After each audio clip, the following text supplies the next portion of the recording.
ഇന്ന് ഈ ശുശ്രൂഷയിൽ പങ്കെടുക്കുമ്പോൾ ഞങ്ങൾക്ക് ആരോടെങ്കിലും വൈരാഗ്യമോ ക്ഷമിക്കാൻ ബുദ്ധിമുട്ടോ ഉണ്ടെങ്കിൽ ഞങ്ങൾ തെറ്റുകളെ ക്ഷമിക്കണമെന്നും എല്ലാവരുടെ സ്നേഹത്തോടെ ഉൾച്ചേർക്കണമെന്നും ഞങ്ങൾ എന്തിനെങ്കിലും ഇഷ്ടപ്പെടുന്നില്ലെങ്കിൽ അതിന് ഇഷ്ടപ്പെടാനുള്ള കൃപയും നൽകണമെന്നും അതിനെ അപ്രകാരമുള്ള നിമിഷങ്ങളെ ഓർത്ത് ഞങ്ങൾ മാപ്പ് അപേക്ഷിക്കുന്നു. കർത്താവെ, ഞങ്ങളുടെ തെറ്റുകൾ ഞങ്ങളോട് ക്ഷമിക്കണമേ.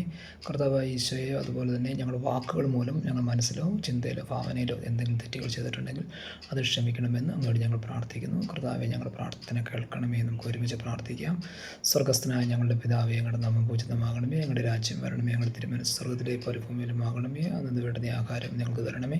ഞങ്ങൾ തെറ്റ് ചെയ്യുന്നവരോട് ഞങ്ങൾ ക്ഷമിച്ചിരിക്കുന്നത് പോലെ തെറ്റ് ഞങ്ങളോട് ക്ഷമിക്കണേ. ഞങ്ങളെ പ്രലോഭനത്തിൽ ഉൾപ്പെടുത്തരുതേ, തിന്മയിൽ ഞങ്ങളെ രക്ഷിക്കണമേ. നമ്മുടെ ആശംസയുടെ കൃപയും പിതാവായ ദൈവത്തിൻ്റെ സ്നേഹവും പരിശുദ്ധാത്മാവിൻ്റെ സഹവാസവും നമ്മളെല്ലാവരുടെയും കൂടെ ഉണ്ടായിരിക്കട്ടെ, ഇപ്പോഴും എപ്പോഴും എന്നേക്കും. ആമേൻ. ഈശോ മിശിഹായ്ക്ക് സ്തുതിയായിരിക്കട്ടെ.